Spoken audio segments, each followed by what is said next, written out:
Can we deal with a perennial favourite, the anti-smacking law? Your predecessor, John Key, said if I see good parents being criminalised, I'll change the law. Public lawyer May Chen says yes, good parents are being criminalised. I guess the question is, and we saw a poll during the week or research out of Auckland University saying that mums are still smacking, and polling saying that up to 2/3 of people would flout the law. What's your benchmark for fixing the law, or is it a no-go area? Because it's still hugely unpopular, isn't it?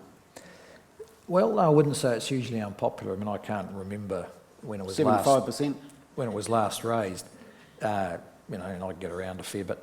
But I think, again, this is another point about the relationship between what law Parliament passes and how people behave, because it's not as simple as the polling question.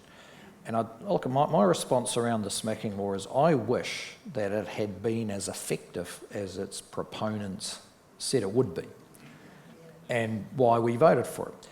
And I am concerned about the survey that says there's people using smacking a lot, and we haven't seen, certainly at the extreme end, from what I can see, much shift now on abuse of children, because we know that the circumstances in which that occurs are not a group of people sitting around talking about the human rights of the child, right? They're in sort of chaotic, drug-fueled, alcohol-fueled, isolated kind of households. And I wish the smacking law had the impact. So I think it's as much a statement of direction. I'm sure it acts as a restraint for some parents, and that's a good thing. The more serious issue is digging into where we are going now, and that is much more effectively and openly addressing the issues, the practice of family violence in New Zealand, which is still far too high. And it's, as I said, a group of people for whom, doesn't matter what law you pass, they don't have the self-restraint or the respect for the humanity of the other people, particularly the children. And we have to get in there with a much stronger mix of better enforcement of the law and sensible support for those families. And if I can just give you one little example, because I've used it a bit. I was shown a video last year of this guy talking about violence in his household, and he'd had 87 police call-outs to the house, which makes you wonder why we keep doing that. You'd think after the first 50 times, someone might have thought, perhaps this isn't working. But we got to 87. Imagine how much resource that chewed up. And then someone decided to do something about it. They found the relation in his family who he would listen to. And on the video, he's saying, well, last year we had one call out. I've found out there's other ways of dealing with my issues.